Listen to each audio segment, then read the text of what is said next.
Hi friends, मैं पवन आप सभी को नमस्कार करता हूं और अपने चैनल पे आप सभी का स्वागत करता हूं। मित्रों, जैसा कि आप लोगों ने हाल ही में इंटरव्यू देखा होगा श्री शक्तिकांत दास जी का, जो हमारे आरबीआई के गवर्नर है। उन्होंने मॉरेटोरियम के विषय में आगे बढ़ाने के लिए मना कर दिया है। वह अभी डायरेक्ट बैंकों को उन्होंने एडवाइस दिया है कि आप रिस्ट्रक्चरिंग करें, जिससे बैंक ही अभी हमारे डिसाइड करेंगे कि हमारा रिस्ट्रक्चरिंग करना है, ईएमआई को एक्सटेंड करना है, कि ईएमआई से जो भी रिलेटेड हमारे क्वेरीज वगैरह है वो बैंक को उन्होंने निर्देश दिया है। बैंक ही वो फ्यूचर में हमारे सॉल्व करेंगे मित्रों। पर आज हमारी दैनिक स्थिति ऐसी है दोस्तों, हमारी आर्थिक स्थिति ऐसी है कि हम ईएमआई नहीं पे कर पा रहे हैं दोस्तों, और नहीं कर सक रहे हैं, क्योंकि आज देख लीजिए तो सारी चीज़ें वो पहले जैसे सुचारू रूप से नहीं चालू हैं। आज जॉब लॉसेस हैं, सैलरी कट्स हैं, और बिजनेसेस भी बंद जैसे हो कगार पे हैं मित्रों। तो ये सारी चीज़ों को देखते हुए आप इमीडिएटली कहेंगे अगले महीने से ईएमआई जाना तो पॉसिबल नहीं है मित्रों। जैसा कि उनके इंटरव्यू और उसमें देखते हुए बैंकों और क्रेडिट कार्ड कंपनियों ने हमें फ़ोन करना, मेल करना और मैसेजेस करना चालू कर दिया है कि प्लीज़ नेक्स्ट मंथ से आप अपनी ईएमआई कंटिन्यू करें, आप अपने अकाउंट में बैलेंस सफिशिएंट रखें। दोस्तों, तो ये सब एक थोड़ी सी पैनिक सिचुएशन है। आज आप देख लीजिए, ट्रेन वगैरह नहीं चल रहे हैं, सारे बिजनेसेस नहीं चल रहे हैं, शॉप्स ऑफिसेस नहीं चल रहे हैं जितना चलने चाहिए दोस्तों।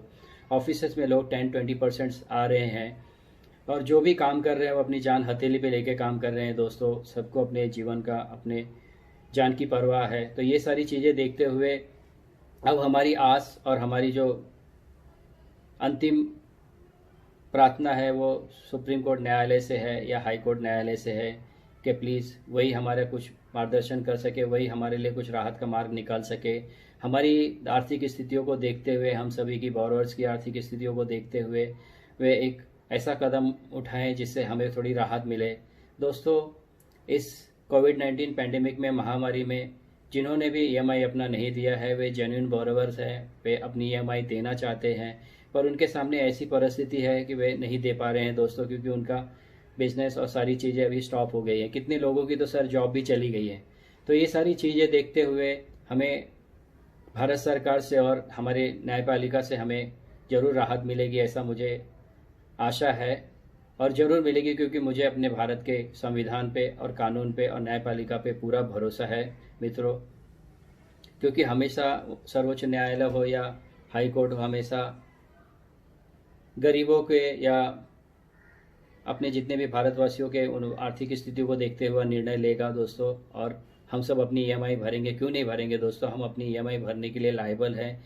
जितने भी क्रेडिट कार्ड कंपनियां हैं, बैंक हैं, हम उनकी ईएमआई ज़रूर भरेंगे दोस्तों, क्योंकि हमें एक दूसरे की ज़रूरत है। हम एक दूसरे का साथ देंगे तो हमें आगे जा कर के हमारी रिक्वायरमेंट्स पूरी होंगी दोस्तों। पर मेरा बैंकों से या क्रेडिट कार्ड कंपनियों से यही अनुरोध है कि प्लीज़ एक दूसरे की ज़रूरतों को समझते हुए आप ऐसा कदम उठाएं कि जिससे दोनों को राहत मिल सके, कि संविधान के विरोध में जाकर के कोई भी काम न करिए। किसी भी बोरोवर्स की दैनिक स्थिति इतनी अच्छी नहीं है कि आप उसे परेशान न करें, इन्फ्लुएंस न करें कि वह कुछ गलत करे अपने जीवन में, जिससे उसके परिवार और उसके फैमिली में एक पैनिक सिचुएशन हो। तो मैं आप सभी लोगों से यही आग्रह करूंगा कि प्लीज़ कोई भी ऐसी स्थिति न निर्माण करे जिससे भयावह परिस्थिति उत्पन्न हो। तो मेरा यही आप लोगों से अनुरोध है कि प्लीज़ आप थोड़ा सा वेट करिए, सुप्रीम कोर्ट का निर्णय आ जाने दीजिए, हमें थोड़ा सा राहत दीजिए। हम जरूर अपनी ईएमआई भरेंगे, क्यों नहीं भरेंगे दोस्तों। हम सभी को एक दूसरे की ज़रूरत है।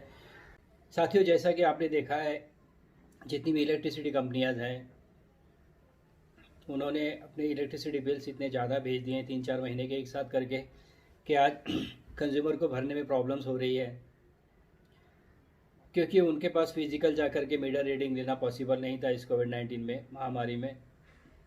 तो मेरा उनसे यही अनुरोध था कि जब उन्होंने जून में सब सारे लोगों को मेल्स भेजे, मैसेजेस भेजे कि आप अपना मीटर का रीडिंग का फ़ोटोज़ ले करके आप हमारे पोर्टल पे अपलोड कीजिए, तो हम एक्चुअल आपका बिल जनरेट कर सकेंगे।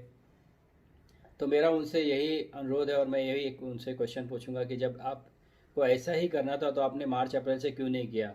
अगर मार्च अप्रैल से आप हमें निर्देश देते तो हम अपने मीटर्स की रीडिंग आपको प्रोवाइड करते, जिससे हमें एक्चुअल बिल मिलता और हम उसे टाइम टू टाइम पे करते, जिससे हमें एक्स्ट्रा बर्डन तो नहीं आता। तो मित्रों, ये सब एक पैनिक सिचुएशन क्रिएट करने का है। उस पर भी वे कॉल करते हैं कि आप इलेक्ट्रिसिटी बिल पे करिए। इवन मेल भी भेज देते हैं कि अगर आप पेमेंट नहीं करते, बिल का भुगतान नहीं करते तो आपको इनकन्वीनियंस होगा। दोस्तों तो ये सब एक पैनिक सिचुएशन है। फिर बाद में वो बोलते हैं कि नहीं ये गलती से ट्रिग हो गया। तो ये सारी चीज़ें प्लीज़ ऐसा ना करिए, क्योंकि हम सभी को एक दूसरे की ज़रूरत है।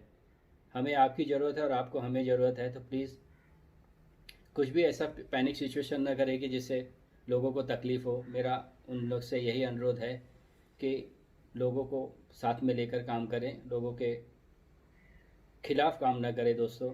और हो सके जितना तो आप कंसिडरेशन करें, जिससे सारे लोगों को थोड़ी सी राहत मिलेगी।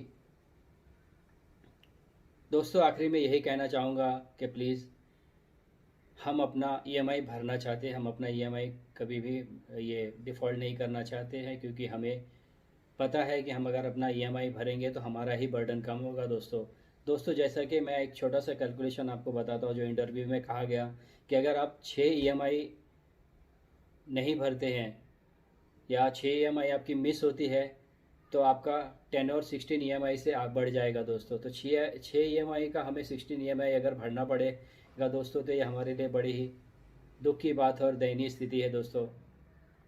और उस पर भी हमसे इंटरेस्ट वगैरह सारी चीज़ें ले रहे हैं। इस कोविड-19 में वो भले ईएमआई नहीं ले रहे पर हमारे इंटरेस्ट तो जारी है ना दोस्तों। तो बस यही मेरा है कि सुप्रीम कोर्ट से यही या हाई कोर्ट से मेरा यही अनुरोध है, विनंती है कि प्लीज़ अगर हो सके तो हमारे इंटरेस्ट में भी हमें थोड़ा सा राहत दे, जिससे हमें थोड़ा सा राहत महसूस होगा और हम अपनी ईएमआई स्मूथली भर पाएंगे दोस्तों। यह एक महामारी का समय है, हमें सबको मिला के चलना पड़ेगा, एक दूसरे का ख्याल रखना पड़ेगा दोस्तों, ज़रूरतों का, एक दूसरे की परिस्थितियों का ख्याल रखते हुए हमें निर्णय लेना होगा।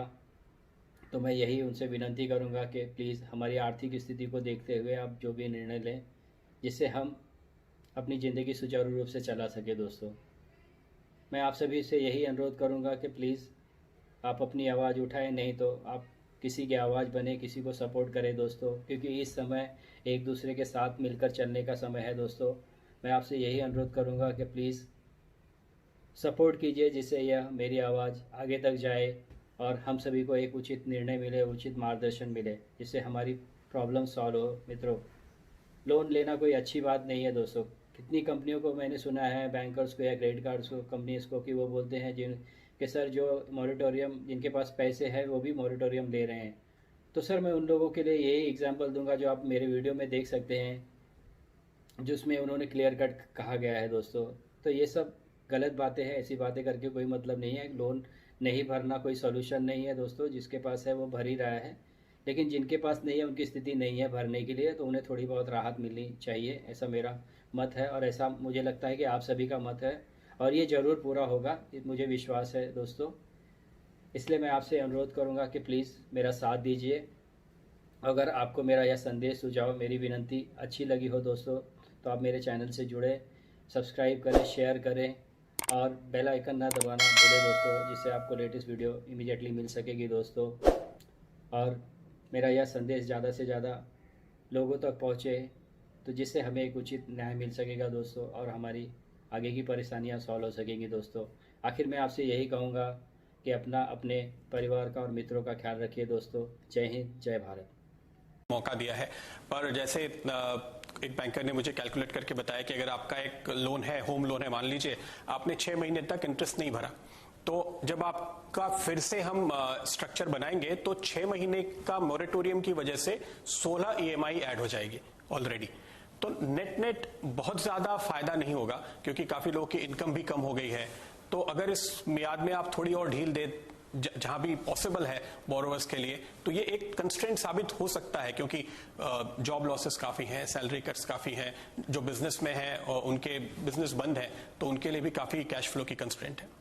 नहीं, देखिए, मैं इसको मतलब हम आगे जाके इसको एग्जामिन करेंगे जरूर, लेकिन मेरे को जहां तक मतलब मेरे को जहां तक याद आ रहा है, 6 महीने जो दिया था वो तो ऑलरेडी उसका एक तरह से वो उसका रिस्ट्रक्चरिंग कर चुके हैं, इन द सेंस दैट उसका ये रीपे करेंगे, बढ़ा चुके हैं।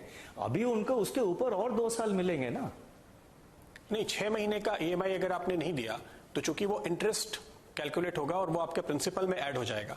इसलिए 6 EMI मिस करने का मतलब है आपका टेन्योर 16 EMI से बढ़ जाता है। ये कैलकुलेशन। लेकिन और 2 साल हम दे रहे हैं ना उसके ऊपर, तो टोटल 24 मंथ्स आप दे रहे हैं, यानी 16 के ऊपर उनको 8 महीने और मिले। नहीं, ऐसा नहीं, हम अब 2 साल दे रहे हैं उनको जो 6 महीने का मोरेटोरियम दे दिया है और बाकी जो 2 साल वो 6 महीने के ऊपर और 2 साल हम दे रहे हैं। आप जो प्रश्न बता रहे हैं वो क्वेश्चन किसी ने हमारे पास अभी कोई ये डाउट किसी बैंक से हमारे पास आया नहीं है। कोई अगर बैंक से ये क्वेश्चन सवाल आता है तो उसको हम एग्जामिन करके क्लैरिफिकेशन इशू कर देंगे। मैं टीवी इंटरव्यू में ऑफ हैंड कोई रिप्लाई देना नहीं चाहता हूँ। अगर बैंकों के पास ये डाउट है और हमारे पास IBA की तरफ से या बैंकों की तरफ से एक क्वेश्चन आता है, उसको हम क्लैरिफिकेशन जरूर इशू करें। तो आप ये कह रहे हैं कि ये आपके हिसाब से सही है ड्यूरेशन, और अगर जरूरत है तो आप उसके लिए तैयार हैं, आप मदद करने की कोशिश कर रहे हैं? जरूरत है मदद करने के लिए, उसके बारे में मैंने कुछ नहीं कह रहा हूं। मैं सिर्फ ये कह रहा हूं कि ये जो स्कीम हमने ड्रॉप किया है उसको बहुत सोच समझ कर और इसमें बहुत कंसल्टेशन किया। ऐसा नहीं कि सिर्फ RBI के अंदर इसको हमने डिस्कस करके कर दिया है, हमने बहुत इसमें कंसल्टेशन किया। कई बैंकर्स के साथ भी कंसल्टेशन किया है। हमारे माइंड में क्या है ये नहीं बताया, लेकिन डिटेल कंसल्टेशन किया है हमने बैंकों के साथ। कुछ रिटायर्ड बैंकर्स के साथ भी हमने भी कंसल्टेशन किया है। मार्केट के कुछ फाइनेंशियल एक्सपर्ट्स उनके साथ भी कंसल्टेशन किया है। RBI के अंदर बहुत इसको सोच समझकर फैसला लिया गया है और हमारा ये उम्मीद है और हमारा ये मानना है कि ये चाहे वो रिटेल बोरोवर हो या तो फिर बिजनेस बोरोवर हो, बिजनेस लोन हो या रिटेल लोन हो, ये जो बोरोवर है उसके लिए वो बहुत बेनिफिशियल रहेगा। चूंकि आपने ये बात बिल्कुल साफ कही कि आपकी ये जो करंट पॉलिसी है वो पूरी तरह से फोकस्ड है कोविड रिलेटेड जो दिक्कतें हुई है उस पे।